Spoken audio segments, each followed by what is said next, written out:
এই যে একটা নতুন রেসিপি তোমাদেরকে দেখাচ্ছি, দেখো।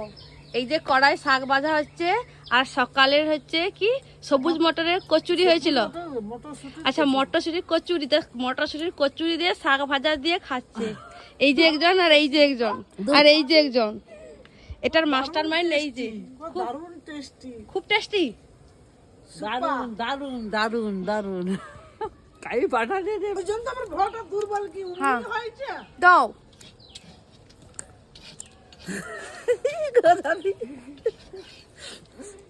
এটা রাক্ষসের গুলো খাক্কর জন্মাইছে। আজকে মানে ভাত খাওয়ার সময় আর শাক ভাজা পাবো নি, যে খরিদ্দার ঠেকিছে। উফ, আর তেল নাই দিয়া দিয়ে কাই যাচ্ছে তেল যে মাংস ছুকে আঠে। আমার লাটু যে আইসা কি ভাবে সে চিন্তা ভাবনা করছে।